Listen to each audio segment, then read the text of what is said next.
On va ouvrir la séance. Donc bonjour à toutes et à tous et bienvenue à ce qui est, je crois, le cinquième mardi du Crédit.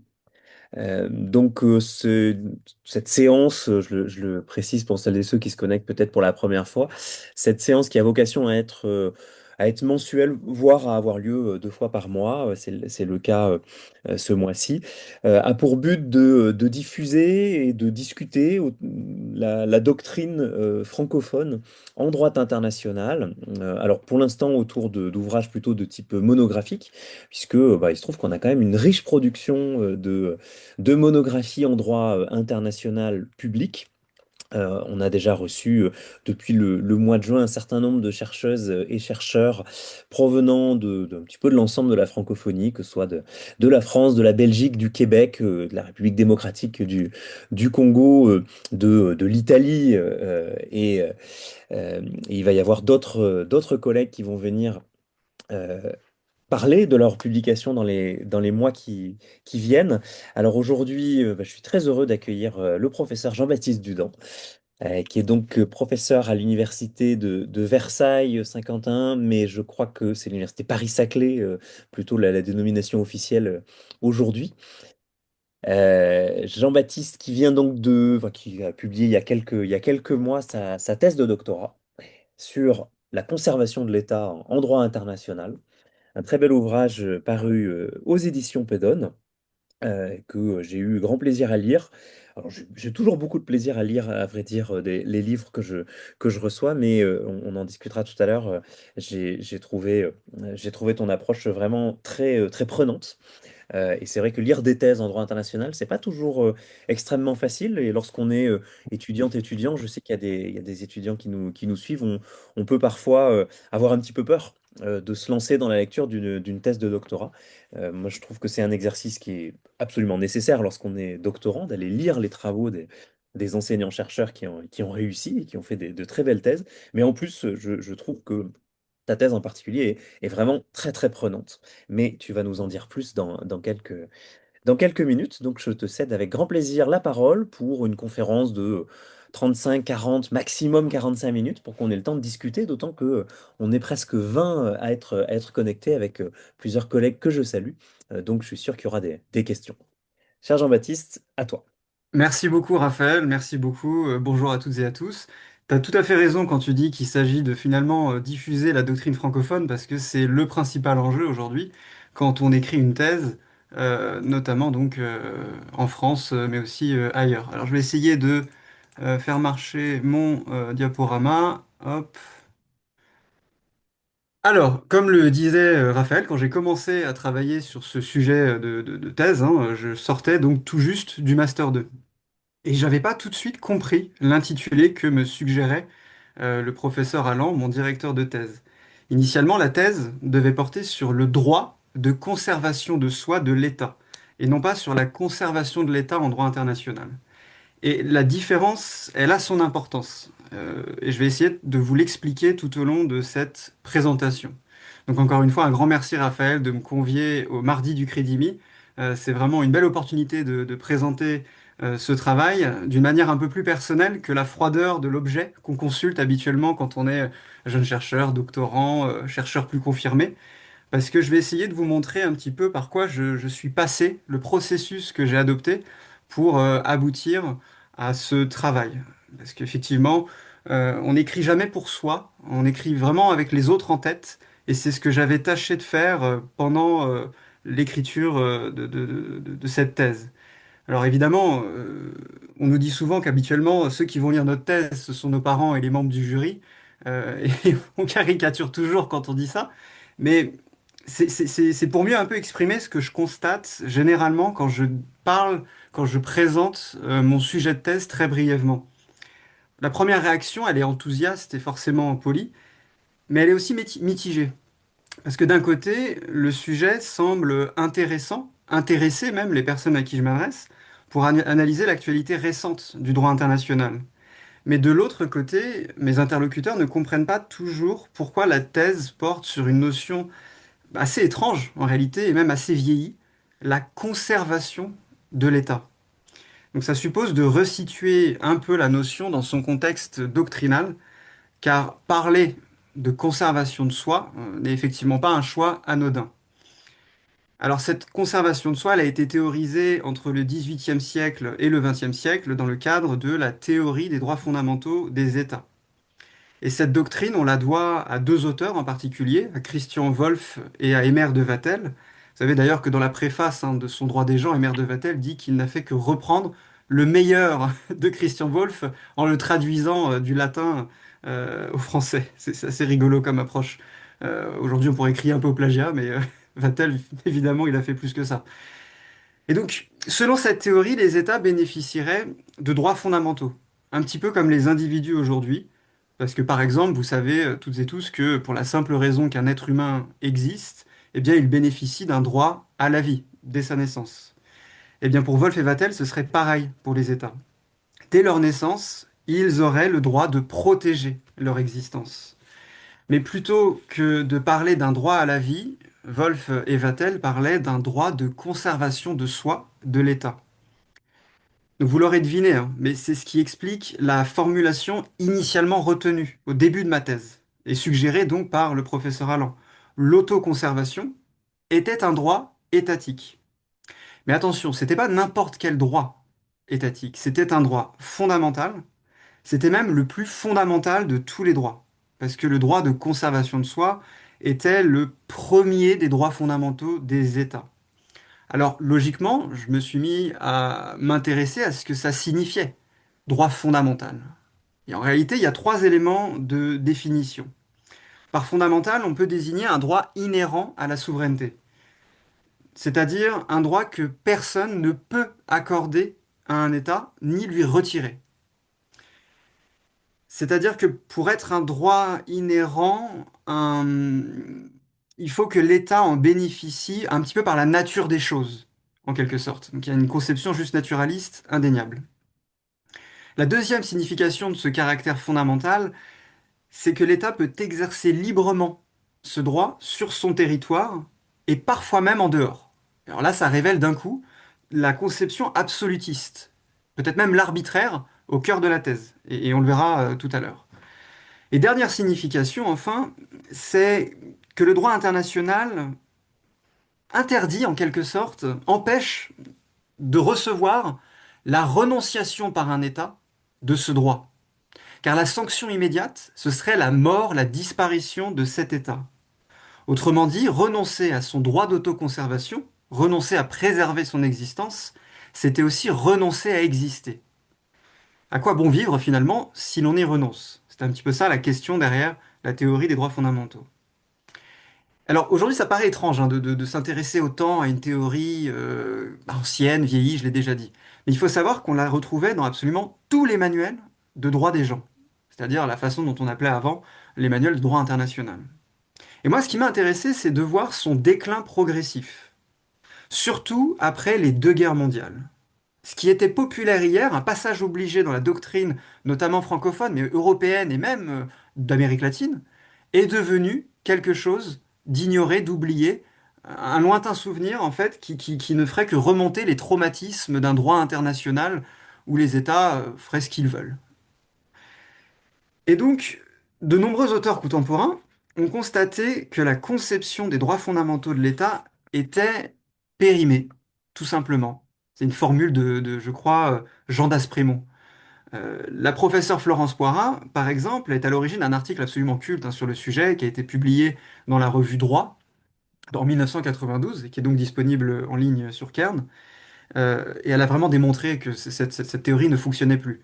Et plus récemment, en 2022, Pascaline Moch, qui a réalisé sa thèse à l'IREDIES à Nancy, a publié une thèse, justement chez Peudon également, sur laquelle elle interroge la possibilité de redéployer la théorie des droits fondamentaux des États.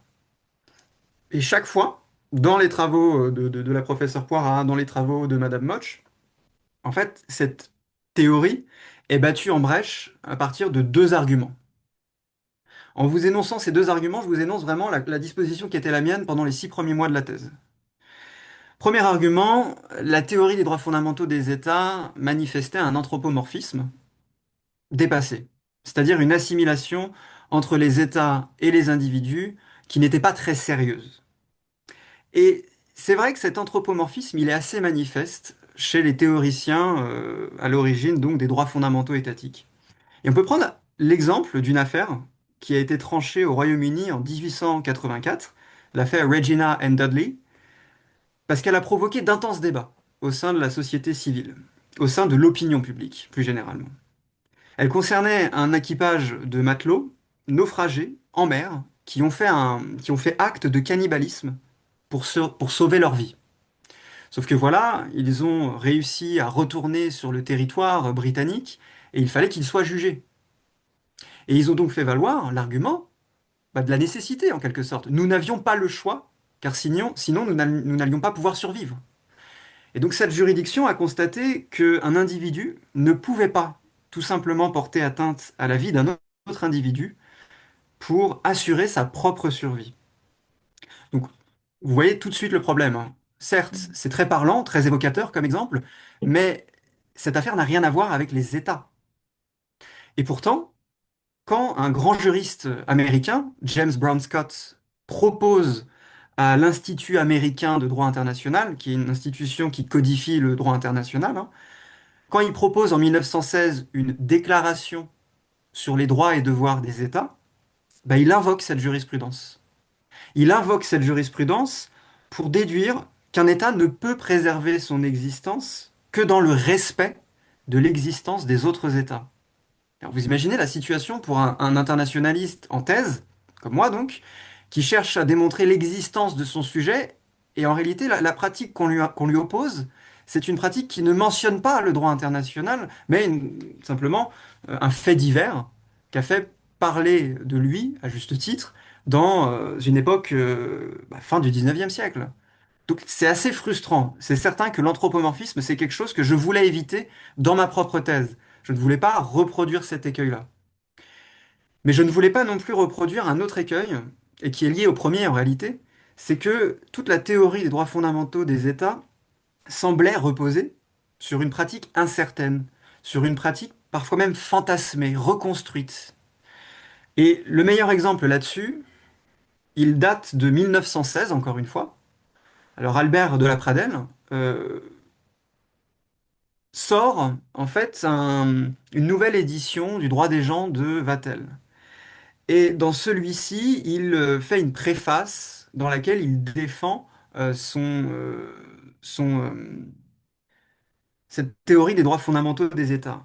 Et alors là, il nous dit que l'enlèvement des Sabines permet de comprendre finalement ce droit fondamental d'autoconservation.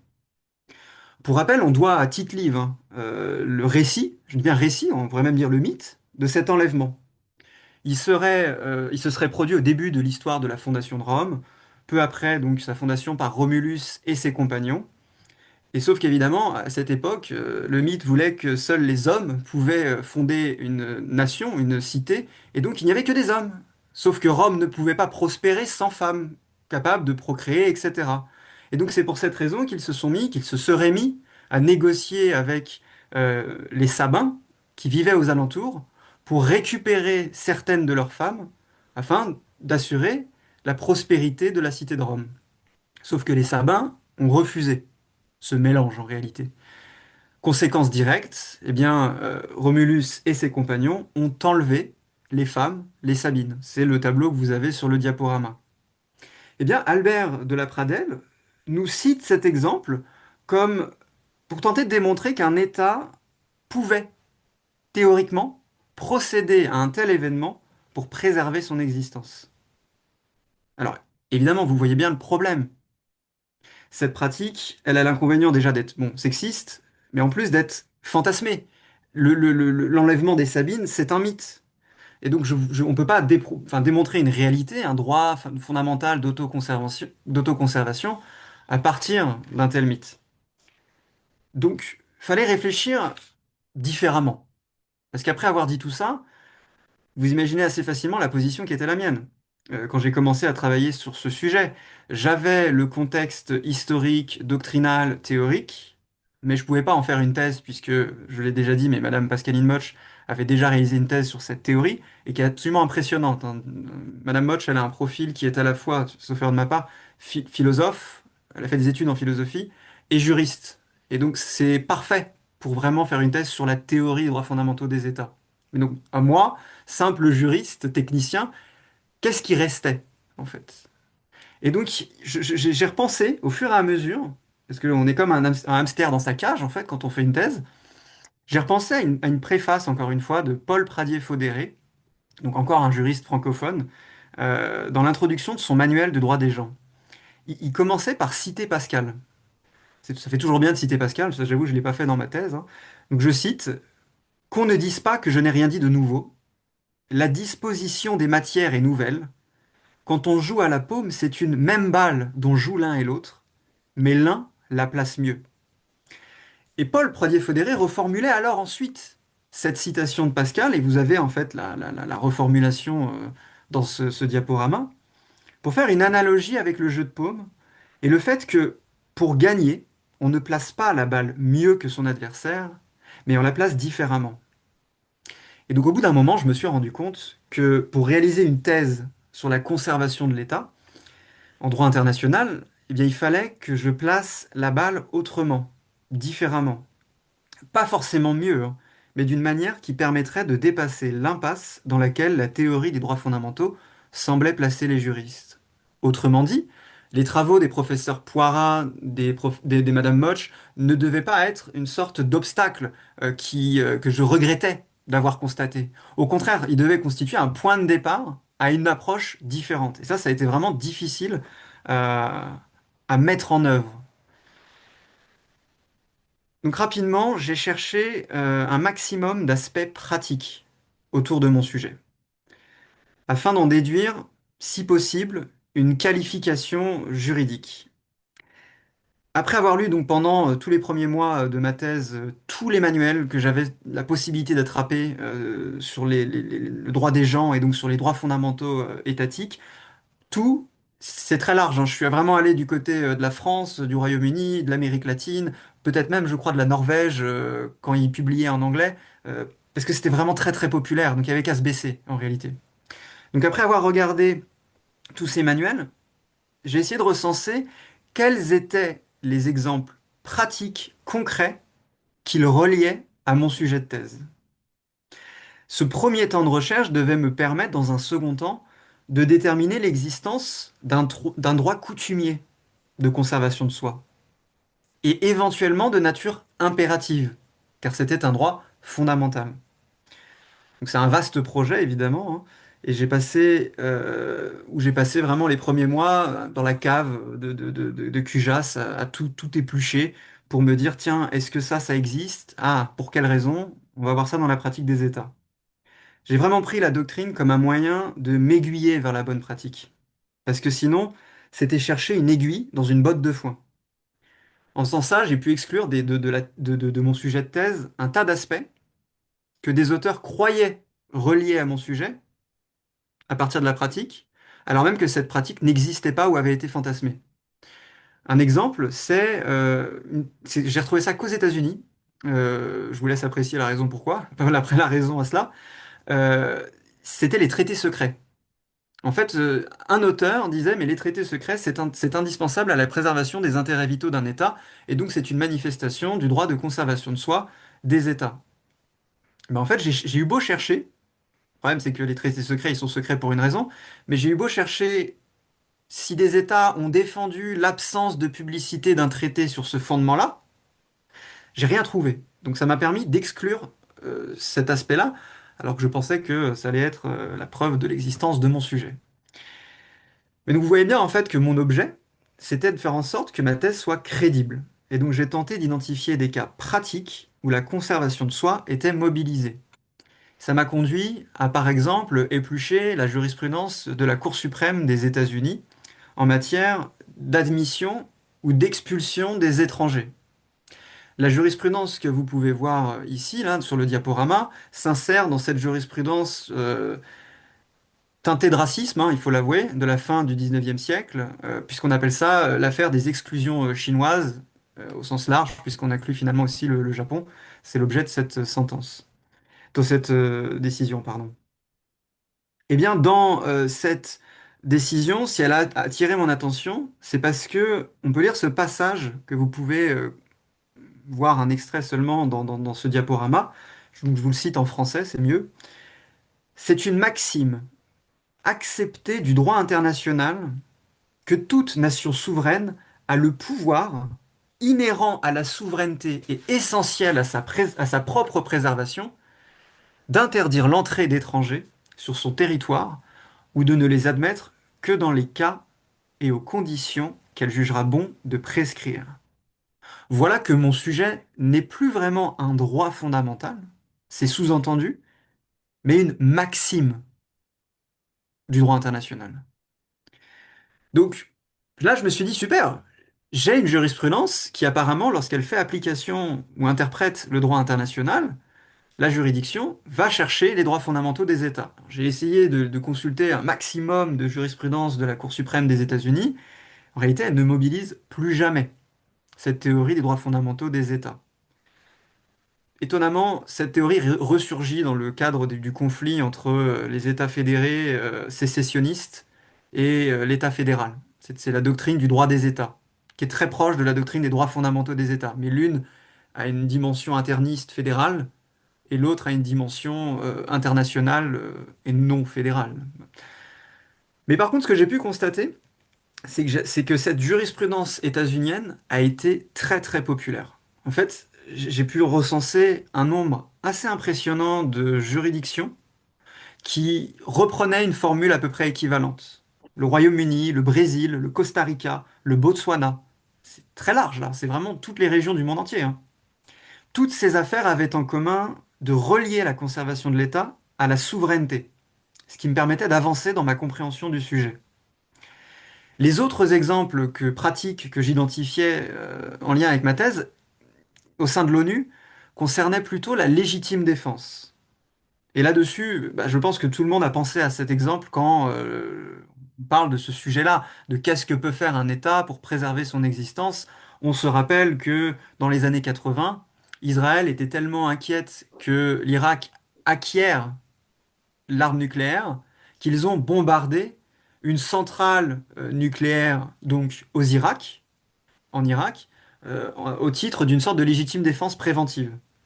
Mieux vaut détruire maintenant la centrale nucléaire plutôt que de laisser éventuellement l'Irak acquérir plus tard l'arme nucléaire.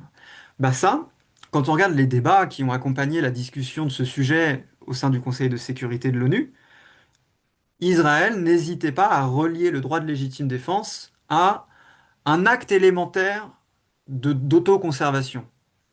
Vous avez vu, hein? On juridicise un petit peu mon sujet, mais on n'y est pas encore complètement, hein, parce que c'est un acte élémentaire. C'est limite un instinct qu'admet Israël, qu'admet la délégation israélienne, mais un instinct qui a son influence sur l'interprétation d'une règle de droit. Donc je pourrais multiplier les exemples autour de mon sujet. Mais finalement, la question qu'on constate, ou qui émerge, pardon, plutôt, la question qui émerge, c'est, mais est-ce que mon sujet, la conservation de l'État, ne vise qu'à justifier des violations graves du droit international? Parce que ça, c'était vraiment euh, la rengaine à laquelle j'étais confronté dès que je parlais de mon sujet à des interlocuteurs. Et à raison, hein, c'est quand même c'est quand même vu très négativement, hein, l'autoconservation. Et donc, pour vous démontrer que c'est vrai seulement dans une certaine mesure, je pourrais vous prendre l'exemple d'effectivement, encore une fois, Israël, qui, le 27 septembre 2024, à l'Assemblée générale de l'ONU, rappelle que le Hamas représente une menace existentielle sur Israël, et que pour cette raison, à demi-mot, les obligations internationales doivent être appliquées d'une manière, bon, on va dire, souple. Et une heure après, c'est la photo du dessous que vous voyez, une heure après ce discours, Benjamin Netanyahou se met en scène en train d'autoriser une frappe au Liban pour assassiner le chef du Hezbollah, Hassan Nasrallah. Donc oui, ça donne l'impression que mon sujet, en fait, il concentre toutes les violations, toute la mauvaise presse que l'on peut faire du droit international. Sauf qu'il y a un autre exemple qui est bien plus différent. C'est la question de l'élévation du niveau de la mer et de la disparition éventuelle des petits États insulaires.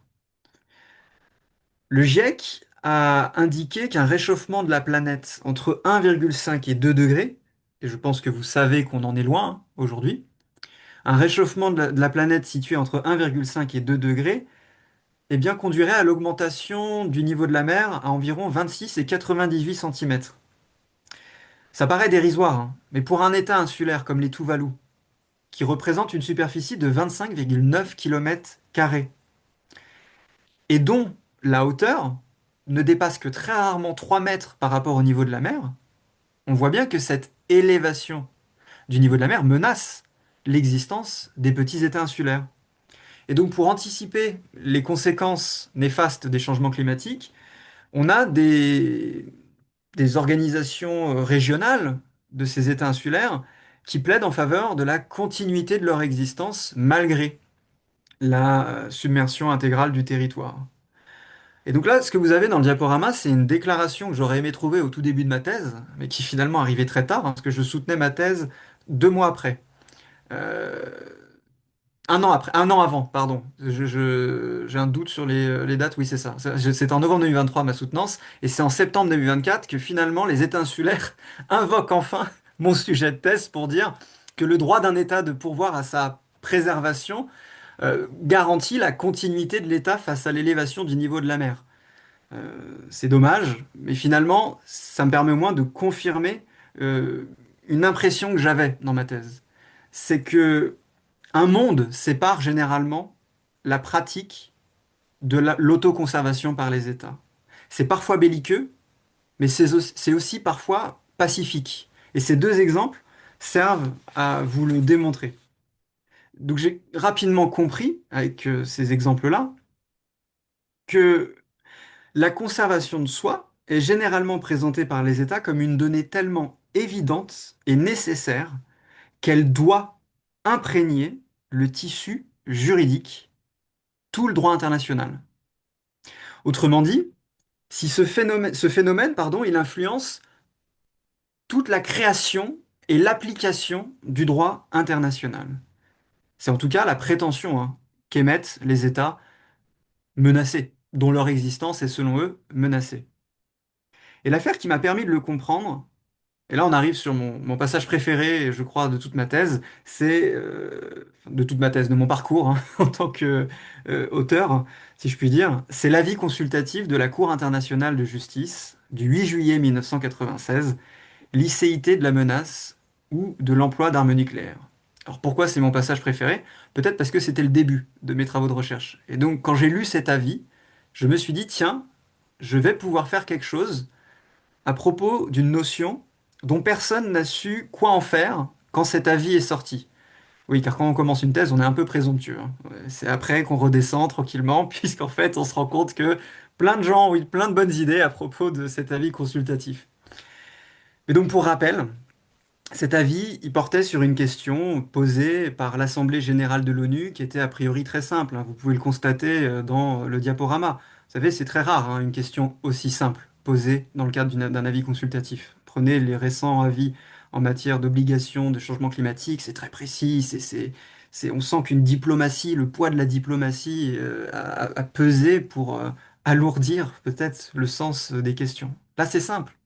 Est-il permis en droit international de recourir à la menace ou à l'emploi d'armes nucléaires en toutes circonstances? Donc finalement, la Cour, elle était appelée à répondre par oui ou par non. Point barre. Et pourtant, elle a rendu une solution beaucoup plus indécise, au point où certains ont parlé d'un non-liquet ou d'un refus de juger. Le cœur de cette solution controversée figure au paragraphe E du dispositif de l'avis, c'est-à-dire à la toute fin. C'est un paragraphe qui a été adopté par 7 voix contre 7, avec la voix prépondérante du président Mohamed Bedjaoui. D'emblée, on sait que ça a suscité de nombreux débats entre les juges de la Cour internationale de justice. Alors, quel est cet avis, ce dispositif? Vous en avez une trace donc dans le diaporama. Je vous le cite. Il ressort des exigences susmentionnées que la menace où l'emploi d'armes nucléaires serait généralement contraire aux règles du droit international applicables dans les conflits armés, et spécialement aux principes et règles du droit humanitaire.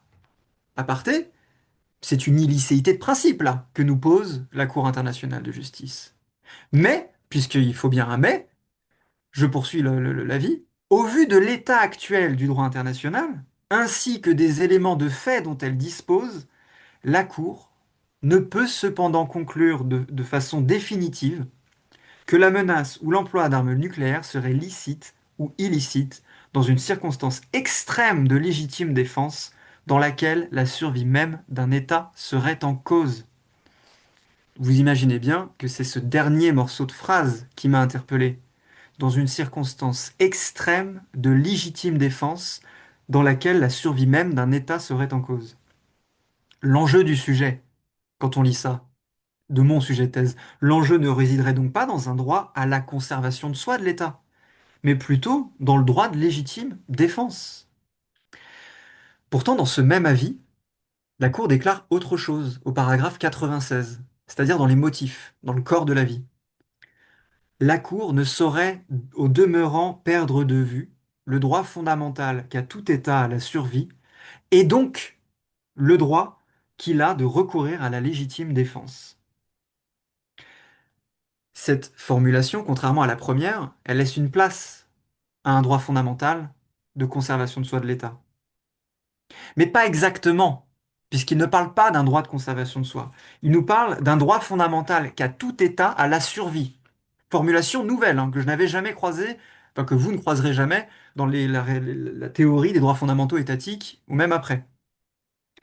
Sauf que la Cour, elle s'est pas arrêtée là, parce qu'elle a relié ce droit fondamental à la survie au droit de légitime défense. Vous voyez le passage que j'ai souligné en gras, comme pour vous coller la tête devant l'écran, et donc le droit qu'il a de recourir à la légitime défense. Si on compare ces deux paragraphes, en fait, il y a un monde qui sépare, encore une fois, la délimitation qu'on peut en faire. Soit la thèse porte sur un droit à la survie qui englobe un tas d'autres droits, y compris mais pas seulement le droit de légitime défense, soit la thèse porte uniquement sur le droit de légitime défense. Parce qu'en fait, ce serait la porte semi-ouverte, semi-fermée, selon la façon dont on voit le verre à moitié plein, à moitié vide, ce serait la porte semi-ouverte, semi-fermée vers un droit à la survie, un droit d'autoconservation. Donc l'hésitation de la Cour traduit, selon moi, un enjeu de délimitation de contours de mon propre sujet. Est-ce que je devais réaliser une thèse uniquement sur la légitime défense ou est-ce que je devais aller bien plus loin? Et c'est là qu'entre en jeu une opinion individuelle du juge Fleischhauer qui nous dit qu'aucun système juridique ne peut exiger de l'un de ses sujets qu'il accepte de succomber ou qu'il se suicide. C'est finalement c'est là qu'on voit la différence entre mon directeur de thèse et moi-même, parce que quand j'ai commencé ma thèse, il m'avait dit, mais vous savez, il y a quelque chose en lien avec Spinoza, El Conatus, etc. Bref, de la philosophie que je connaissais de très très loin, mais qui ne me parlait pas vraiment. En fait, ce qui m'a parlé, c'est cette opinion du juge Fleischhauer.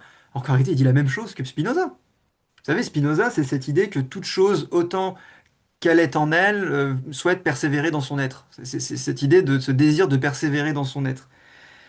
C'est la même chose, c'est un postulat en fait, qui doit façonner indirectement les obligations internationales des États et par extension l'interprétation proposée par la Cour dans son avis consultatif.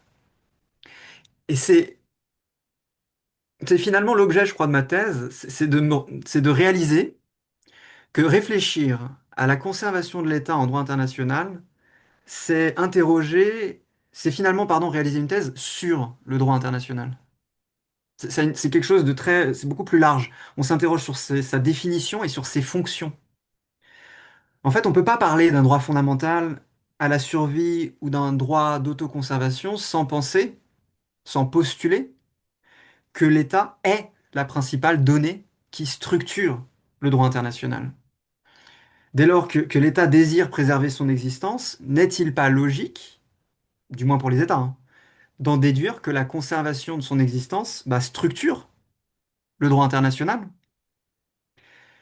Bien entendu, vous mesurez en fait les inconvénients d'un tel postulat, hein. Ça donne l'impression qu'on va attribuer aux États un pouvoir arbitraire, discrétionnaire, simplement parce que, bah, vous savez quoi, vous êtes le sujet originaire du droit international, donc vous avez le droit de faire tout ce que vous voulez pour préserver votre existence. Ça peut pas marcher. Il faut en retour que le droit international encadre effectivement, efficacement, eh bien, les prétentions des États. Vous voyez les choses ainsi. Si on dit que un État peut faire ce qu'il veut pour préserver son existence, finalement, on conditionne l'effectivité du droit international à ses considérations existentielles. On ne peut pas rendre optionnel le respect du droit international. Donc c'est tout l'enjeu, en fait, de ce sujet qui m'amène à, à ce tableau que vous pouvez lire ici sur les avantages et les inconvénients à admettre une place pour l'autoconservation. Je ne vais pas y revenir, ça prendrait un peu trop de temps, mais vous comprenez qu'en gros, ce tableau, il vise à souligner que on ne peut pas rejeter en bloc l'autoconservation, mais on ne peut pas non plus l'accepter en bloc, parce que sinon, on ne trouve pas le juste équilibre qui permet de résoudre cette antidomie-là, qui est, d'un côté, on fait disparaître le droit international face au primat de l'autoconservation, et de l'autre, on fait malgré tout disparaître le droit international parce que les États doivent pouvoir protéger leur existence.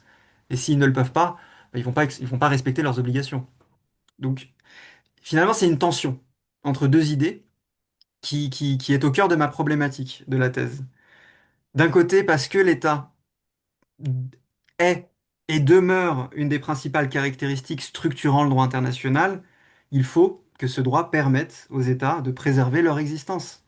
Sinon, il n'y a plus de droit international, parce qu'il n'y a plus de droit interétatique, hein, sans État.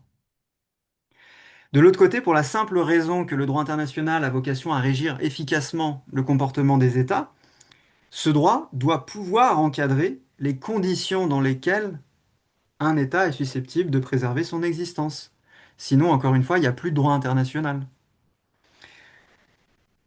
Donc l'étude de la pratique, pardon, m'a permis de montrer qu'au lieu d'opposer ces deux idées, il était possible de raisonner autrement, sans choisir entre la primauté du droit international ou celle de la conservation de l'État. Donc au contraire, dans la thèse, je démontre que tout est structuré autour de cette tension. Initialement, d'ailleurs, je pensais faire un plan qui n'était pas encore très bon, tout simplement, parce que je me disais, mais finalement, si c'est une tension, je peux faire grand 1, l'emprise de la conservation de l'État sur le droit international, grand 2, l'emprise du droit international sur la conservation de l'État. Bon, il y a plusieurs inconvénients, hein. D'abord, c'est que c'est une redite du plan de mon directeur de thèse à La Haye sur l'interprétation, et ensuite, et surtout, c'est que ça ne marche pas. Ça marche pas parce que ça m'aurait conduit à une analyse complètement éclatée des concepts. Pour vous donner l'exemple de la légitime défense, je disais plutôt que Israël et d'autres États interprétaient de manière extensive la légitime défense à partir d'un droit d'autoconservation. Donc dans mon grand 1, j'aurais mis ces prétentions-là. Mais j'aurais pas pu déterminer si cette prétention était fondée. Parce que sinon, ça me faisait passer sur l'emprise du droit international sur la conservation de l'État. Donc ça marche pas, parce que y a rien de pire qu'une thèse où on a l'impression de rencontrer les mêmes exemples parce qu'on n'a jamais épuisé l'exemple. Donc je me suis tout simplement mis à réfléchir très fort sur une autre façon de faire, et j'ai pu constater que l'important, c'était de répondre à trois questions dans la thèse. Ce qui fonde l'autoconservation, c'est la souveraineté. Ce qu'on en dit dans la pratique, c'est un droit fondamental, mais aussi un principe. Et c'est aussi la façon dont elle opère au droit international, ce qu'elle vise à obtenir. Alors, quand j'ai dit ça le jour de ma soutenance, vous imaginez bien que les membres du jury m'ont dit, mais finalement, pourquoi avoir fait un plan en deux parties, celui qui est affiché sur le diaporama, alors que vous nous dites que vous révisez à répondre à trois questions? Pourquoi pas un plan en trois parties? C'était assez difficile, délicat, parce que vous savez, quand on est encore une fois un impétrant, hein, c'est-à-dire un doctorant qui soutient sa thèse, on n'ose pas dire que notre plan vise simplement à maquiller un plan connu de toutes et tous depuis la L1, nature, régime. Mais en fait, c'est ça que fait mon plan. Voilà, les rattachements structurels de la conservation de l'État visent à désigner ce que les États en disent en droit international, et ils en disent quelque chose parce qu'ils la rattachent à la souveraineté. C'est ce qui la fonde. Alors que le déploiement de la conservation de l'État, c'est comment elle opère concrètement. Qu'est-ce qu'elle vise à obtenir et qu'est-ce qu'elle permet d'obtenir.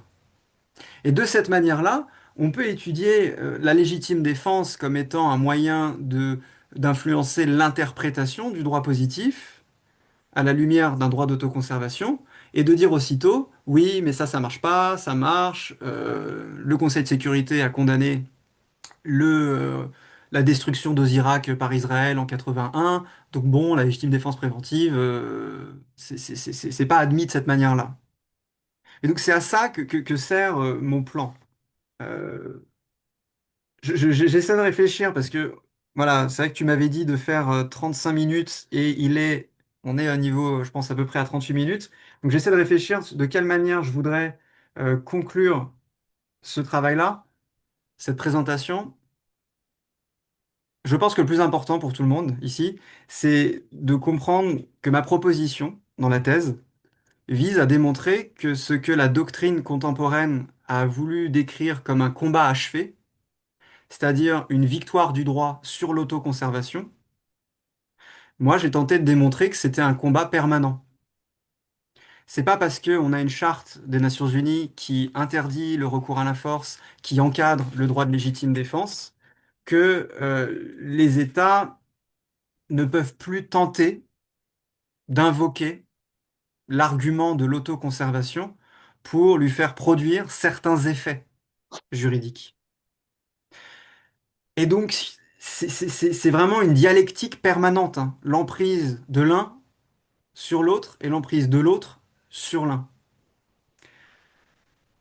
C'est ce qui traduit en réalité cet équilibre-là, au cœur de la thèse. Je pense que je pourrais simplement ajouter que ma thèse peut donner l'impression, quand je la présente de cette manière-là, que je verse dans une sorte de statolatrie, c'est-à-dire d'idolâtrie de l'État, hein. Je crois que c'est une formule qui a été employée par le professeur Kolb.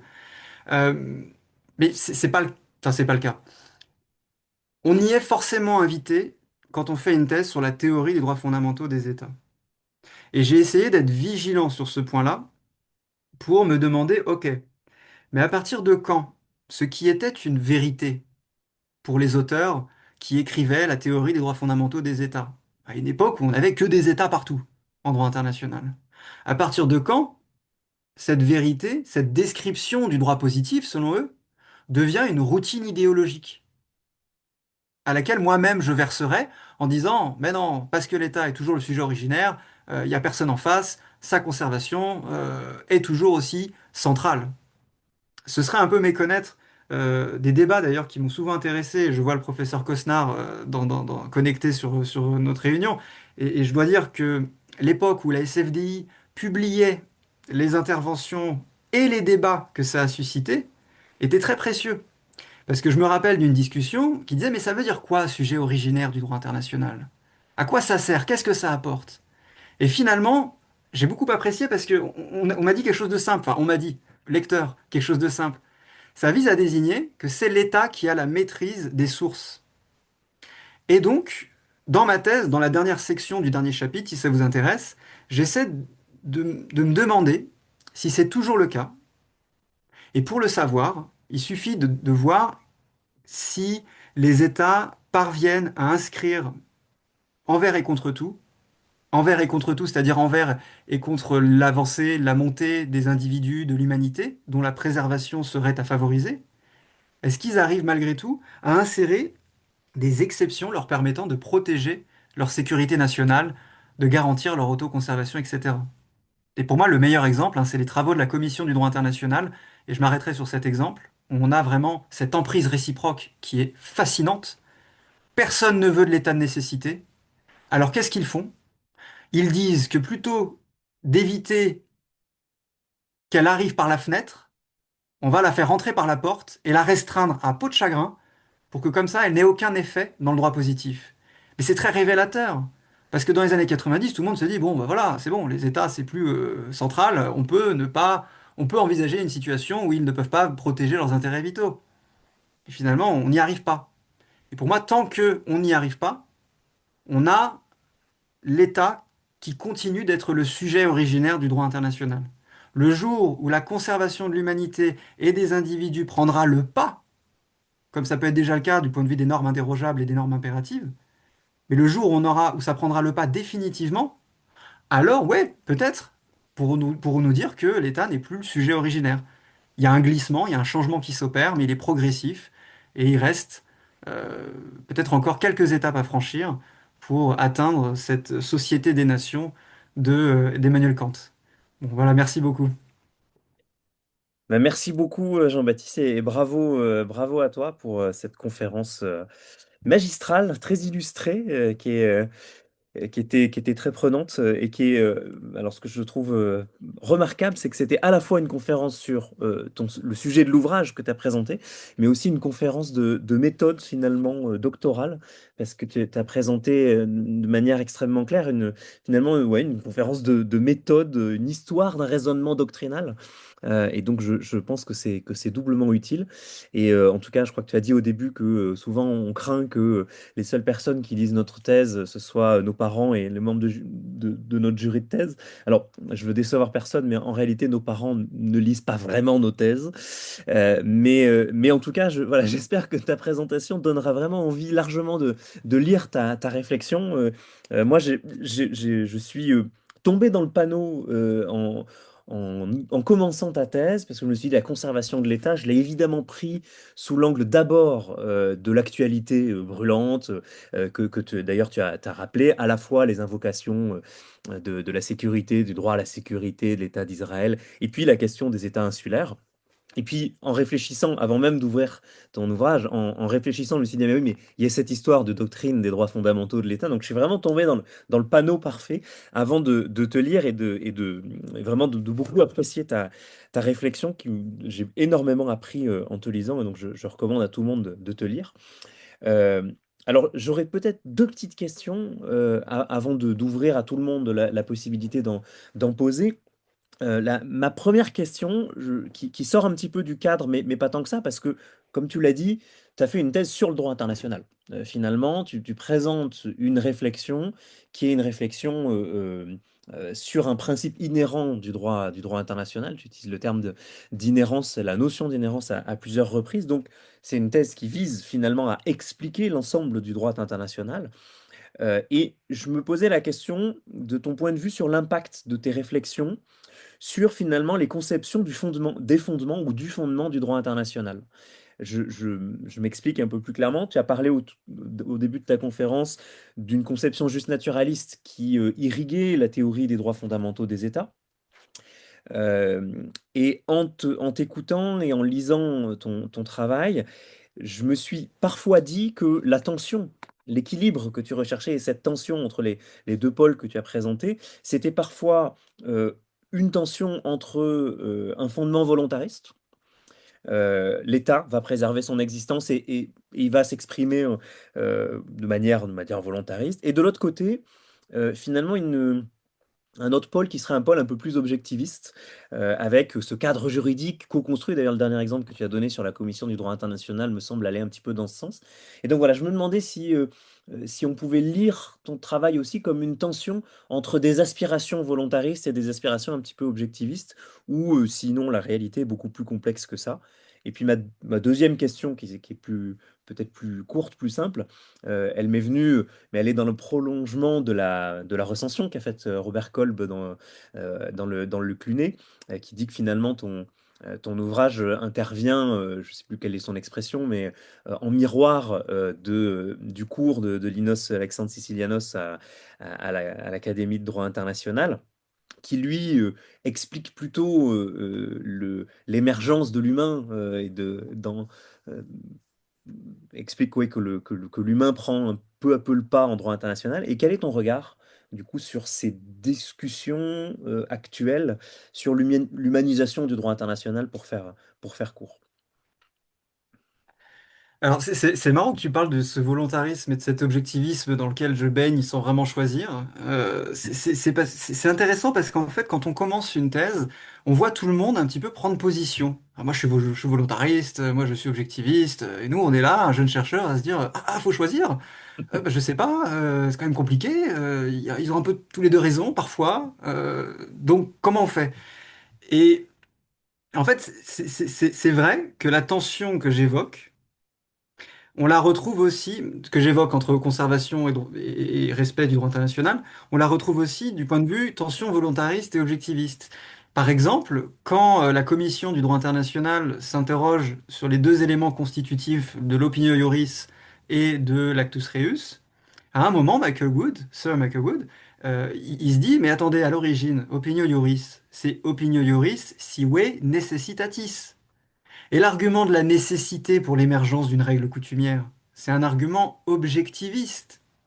Et lui le balaye en deux secondes, en disant non, non, de toute façon, il faut une intention de vouloir respecter le droit. Et donc, il fait un choix. Opinio iuris, sive necessitatis, une croyance ou une nécessité, pour lui, c'est une croyance. Et j'avais aimé observer le rapporteur spécial, actuel juge à la Cour internationale de justice, d'ailleurs Tladi, quand il s'est intéressé aux normes impératives, baignait aussi entre les deux. Quand il nous dit, oui, la détermination de l'existence d'une norme impérative, c'est la pratique des États, mais pas que, parce qu'il y a aussi l'importance des valeurs, donc volontarisme, objectivisme. Et je crois sincèrement que cette thèse reflète mon incertitude sur la question de qu'est-ce qui structure le droit international, l'objectivisme ou le volontarisme. Je dirais que c'est un peu des deux. C'est un combat de représentation. Et ensuite, il faut simplement vérifier quelle est la représentation qui l'emporte, entre guillemets. Alors, pour ta question sur l'humanisation du droit international, c'est vrai que ce cours du professeur et du juge le président, tellement de titres que je ne sais plus lequel évoquer, Sicilianos, est arrivé après ma publication ou un peu en même temps. Euh, et en fait, c'est pas si différent que le rapport que j'entretiens avec le juge Trindade, le juge brésilien. Vous savez, ce monsieur, ce grand monsieur qui faisait des opinions individuelles et dissidentes d'une soixantaine de pages pour dire que la Cour avait manqué de relever un principe d'humanisation du droit international, etc. Le juge Siciliano, ce n'est pas à ce point revendicateur que l'ancien juge Trindade. Mais il y a une dialectique qui est en jeu, qui est en puissance. Et ce que j'ai essayé de dire tout à l'heure, c'est qu'on ne peut pas la nier, hein. Je ne suis pas souverainiste, je ne suis pas non plus humaniste. Je constate simplement que, il y a encore du chemin à faire avant de pouvoir dire à la Corée du Nord, bah, tu n'as pas le droit de te retirer du pacte de 1966 sur les droits civils et politiques, respecte notre interprétation des droits fondamentaux. Et je vous rappelle ce que la Corée du Nord a dit. Bah, vous savez, en me retirant du pacte, je ne vais pas m'arrêter d'appliquer les droits fondamentaux, je vais simplement interpréter les droits fondamentaux d'une meilleure façon que vous, occidentaux. Donc bon, ça fait un peu le nœud du problème. Très bien, merci beaucoup pour tes réponses. Alors, je donne la parole, Geneviève, je crois, à lever la main en premier, et puis Michel ensuite. Oui, merci. Vous m'entendez? Oui, très bien. Oui, Oui, j'ai été extrêmement intéressée par toutes ces interrogations, parce qu'en réalité, il y a une multitude d'interrogations et je pense que c'est ce qui fait la richesse de la réflexion de Jean-Baptiste Dudan. Mais j'aurais une question à lui poser à propos de la transformation des États. Il y a des États qui naissent, il y a des États qui disparaissent, et euh, comment est-ce qu'il aborde cette question dans sa thèse? Et c'est au fond la confrontation entre notre vision de juriste, très abstraite, et la réalité politique et historique. Il y a un certain nombre d'États qui existent. Leur nombre a varié, il variera sans doute encore. Et voilà, est-ce qu'un État qui voit une partie de son territoire lui échapper se trouve confronté à une négation de son droit à l'existence Comment est-ce que vous voyez ça? Merci. Alors, merci beaucoup pour cette question qui me rappelle le précis de droit des gens de Georges Sell, ou alors de tête son cours qu'il avait fait à l'IHEI, parce que Georges Sell nous dit, bon alors, on nous parle des droits fondamentaux des États. On sait déjà ce qu'il va nous dire de ça, mais il nous dit, mais les États naissent, vivent, meurent chaque jour. Dès lors, il n'existe aucun droit d'autoconservation. C'était sa position. En réalité, je l'évoque ce sujet pour démontrer que le droit international ne se préoccupe pas trop du sort de l'État tant qu'un autre lui succède. Dans l'hypothèse de la succession d'États, c'est rarement une menace existentielle qui serait l'étape préalable à la succession d'États.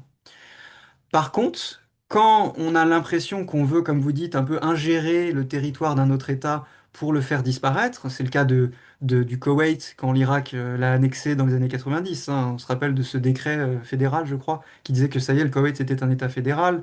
On peut penser aussi à l'Éthiopie, sous l'Italie, dans les années 30, euh, les États baltes pendant l'URSS. En fait, c'était une menace existentielle qui n'a pas pu être repoussée par ces États. Et donc on pourrait dire, bon ben voilà, c'est la preuve qu'il n'y a pas d'autoconservation, de droit d'autoconservation en droit international. Sauf qu'une fois, qu'une fois leur territoire récupéré, on a postulé qu'ils n'avaient jamais cessé d'exister. On a ce traité de paix conclu entre l'Italie et l'Éthiopie qui reconnaît stricto sensu, je crois que c'est dans le texte, que l'Éthiopie n'a jamais cessé d'exister malgré l'annexion du territoire par l'Italie. On a les constitutions des États baltes qui nous disent que malgré l'absorption par l'URSS, qui n'était pas consentie, ces États n'ont jamais cessé d'exister. Et donc la continuité de l'État peut être un moyen de préserver l'existence de ces États. Je sais pas si j'ai répondu à votre question. Euh, oui, mais je pense pardon, attendez, non, j'ai pas appuyé sur le moment. Bon, Je pense que vous avez répondu en partie, mais qu'est-ce que vous pensez de la disparition de l'Allemagne de l'Est? Oui, bah oui, mais ça, c'est... Ben, l'Allemagne de l'Est a euh, renoncé à sa propre existence. Oui, effectivement, cette partie de l'Allemagne a renoncé à sa propre existence, mais il n'y avait pas d'atteinte matérielle à ces éléments constitutifs. C'est une hypothèse finalement assez fréquente. La Bavière, quand elle a rejoint l'État fédéral allemand, pour prendre votre exemple, mais pour en donner des racines peut-être un peu plus lointaines, on n'y a pas vu autre chose qu'un meilleur moyen de protéger son existence. Parce que la Bavière, à l'époque, était un petit territoire incapable de se protéger. Et donc, ils se sont dit, disparaissons formellement comme État souverain, conservons malgré tout des droits souverains dans cette répartition des compétences de l'État fédéral, et ça nous permettra de mieux garantir notre intégrité territoriale et la protection de notre population. Et donc, sous cette perspective-là, l'absorption peut être un meilleur moyen de protéger ce qui faisait avant l'État. Et c'est d'ailleurs un scénario qu'envisagent parfois les États insulaires quand ils envisagent d'adhérer, enfin de s'associer, d'être absorbés par l'Australie, la Nouvelle-Zélande, etc., même si on en est encore loin, bien sûr. Mais alors, dans le cas actuel de la Russie, qui au fond a la nostalgie de Oui. l'URSS et qui, d'une certaine manière, mène des actions armées pour essayer de récupérer ce qui pouvait être les éléments fondamentaux de l'URSS. Mm. Alors, bon, là, je pense que ça sort complètement de votre réflexion. Ce sont des revendications politiques, mais les revendications politiques, elles jouent un rôle dans l'existence des États. Donc voilà, j'ouvre peut-être une boîte qui est sans fond. Mais je dirais que effectivement, l'URSS, on pourrait avoir l'impression que parce que c'est d'ailleurs ce qu'elle dit parfois, que c'est pour préserver son existence qu'elle envahit l'Ukraine, même s'il y a une certaine dissociation, parce que la menace existentielle invoquée par la Russie, c'est seulement l'adhésion de l'Ukraine à l'OTAN, rien d'autre. Par contre, vous avez raison de dire que pour la Russie, récupérer l'Ukraine, c'est récupérer sa maison, puisqu'en fait, c'est l'URSS qu'on a fait don euh, qui avait fait don de ça. Enfin, c'était un peu étrange, un don qui était un abandon. Euh, Sauf que aujourd'hui, dire, bah finalement, je récupère ce que j'étais, c'est pas une manifestation de l'autoconservation, puisque la Russie a très bien existé pendant plusieurs années, depuis 1991, sans ces territoires. Donc, c'était pas une menace existentielle en réalité. Donc, Mm. j'aurais du mal à admettre l'argument. De toute façon, on a toujours du mal à admettre les arguments avancés par la Fédération de Russie dans ce contexte-là, mais il faut les prendre au sérieux, et c'est vrai que c'est ce que j'ai essayé de faire dans ma thèse. Merci. Merci à vous. Michel, je t'en prie. C'est bon. Pardon. Bonjour. Alors déjà, pardon, Jean-Baptiste, un mea culpa, malgré ton très aimable envoi de ta thèse, je ne l'avais pas encore lu. Ça m'en a donné énormément envie.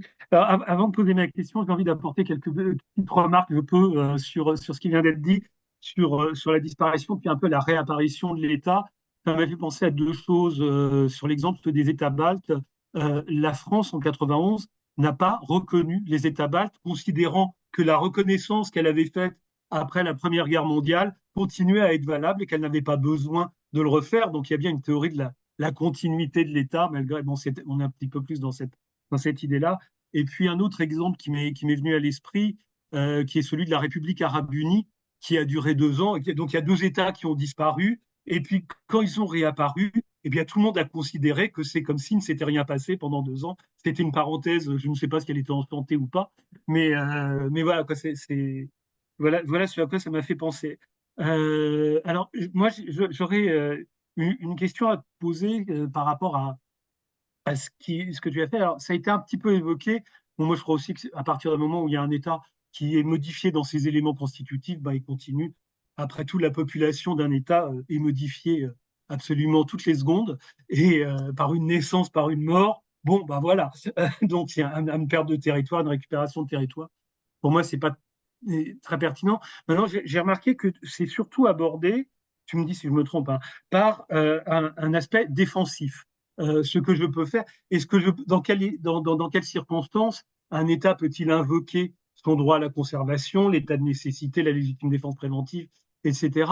Et je voulais savoir si tu t'étais interrogé, peut-être, comme je n'ai pas lu ta thèse, je l'ai fait bon, c'est bon, sur une éventuelle interdiction de porter atteinte à la conservation de l'État, ce qui est voir le conflit russo-ukrainien sous un autre angle. C'est-à-dire que d'une certaine manière, la Russie veut peut-être retrouver sa conservation, mais en tout cas porte sacrément atteinte à la conservation de l'Ukraine. Et donc, qu'en est-il du statut de justement des atteintes à la conservation de l'État? Voilà, quoi, c'est une question. Ou y aurait-il sujet d'une autre thèse? Je ne sais pas. Ou un Mais codicile, peut-être. c'est vrai que l'invasion de l'Ukraine, donc en février 2022, a conduit à un constat très étonnant de ma part, où je vous rappelle que j'avais très peu de pratique sur mon sujet, et je devais vraiment me battre pour qu'elle existe, cette pratique, pour la trouver. On a la Russie qui nous dit, c'est une menace à ma survie, l'adhésion de l'Ukraine à l'OTAN, donc je l'envahis. Et on a l'Ukraine et ses alliés, Joe Biden, hein, le lendemain de l'invasion, qui nous dit, mais ça c'est une atteinte, cette invasion, au droit à l'existence de l'Ukraine. Et donc c'est pour ça que ma thèse, l'introduction devrait vous intéresser, parce qu'elle ouvre sur cet exemple-là. On a l'argument qui est mobilisé des deux côtés. Et donc qu'est-ce qu'on en fait? Et c'est pour cette raison que l'aspect défensif que vous évoquez, qui est au cœur de ma démonstration, elle y est surtout du côté de la deuxième partie, sur le déploiement de l'argument. Parce que généralement, le déploiement de l'argument, ça vise à se protéger, à protéger son existence. Alors que dans la première partie, j'essaie de voir si finalement l'inscription d'un droit à l'existence, un droit d'exister, un droit d'autoconservation, dans toutes ces déclarations de droits et devoirs. Alors pour celles et ceux qui ne voient pas de quoi je parle, il faut savoir qu'en gros, après les deux guerres mondiales, on a eu un tas d'associations scientifiques, l'Institut américain de droit international, l'Institut de droit international, la Commission du droit international, qui se sont mis à élaborer des déclarations sur les droits et devoirs des États. Et généralement, premier des droits, c'était le droit à l'existence. Et ce qui est assez intéressant, c'est qu'initialement, pendant l'entre-deux-guerres, ce premier des droits était un moyen d'ériger une interdiction, celle de menacer l'existence des autres États. Après la Seconde Guerre mondiale, quand la Commission a commencé à travailler sur la question, bah, tout le monde s'est mis à se dire, mais à quoi ça sert? On a déjà l'article 2, alinéa 4 de la charte. Donc finalement, si on a déjà ça, on peut la faire sortir, cette première stipulation. Et alors est venue la théorie que le droit à l'existence devait irriguer en fait un petit peu en sous-marin toute la déclaration sur les droits et devoirs de la Commission, hein, qui n'a jamais été adoptée, etc. Mais donc, pour répondre à votre question assez simplement, et c'est un petit peu décevant, hein, parce qu'on pourrait espérer quelque chose de plus particulier, de spécifique, de singularité, bah, c'est l'article 2, paragraphe 4 de la Charte qui vise à ériger cette interdiction de menacer notre existence, même si c'est uniquement sous le prisme de l'intégrité territoriale et de l'indépendance politique. D'accord. Mais, alors je me permets une dernière remarque, parce que ça c'est quelque chose qui m'avait vraiment interpellé. En 2001, la Commission du droit international codifie les circonstances qui excluent l'illicéité. On a aussi les règles impératives qui sont évoquées. Et on nous dit, dans le commentaire, qu'une norme impérative, c'est une norme notamment qui vise à garantir la survie d'un État et de sa population. On nous dit, vous avez vu, à la fois la statolatrie et l'humanisation. Et ça disparaît complètement ensuite.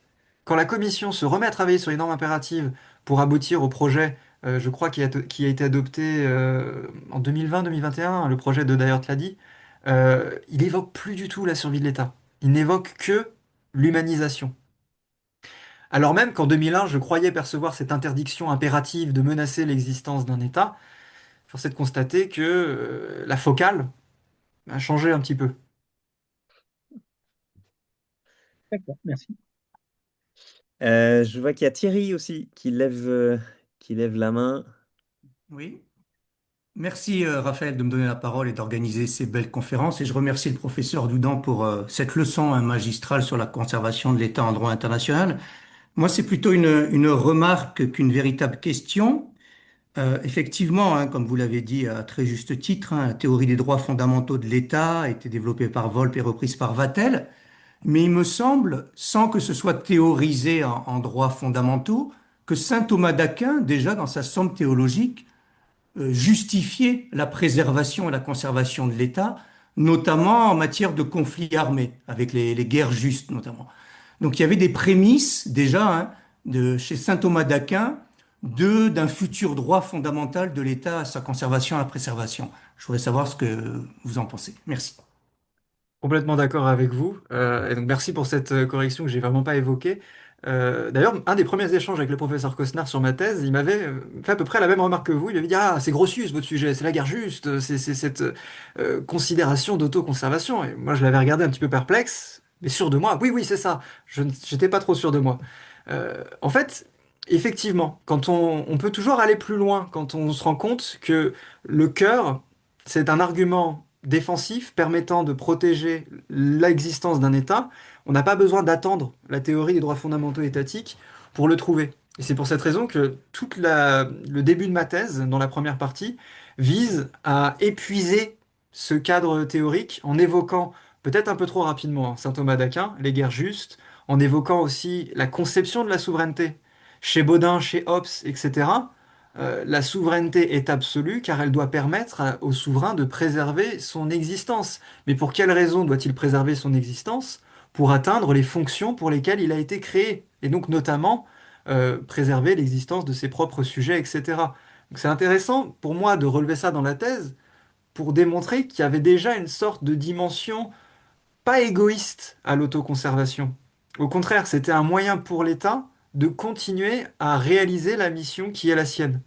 Et donc, on peut remonter, hein, c'est une formule de mon directeur de thèse, on peut remonter plus loin dans le temps que Bodin, etc., pour tracer les origines du droit d'autoconservation.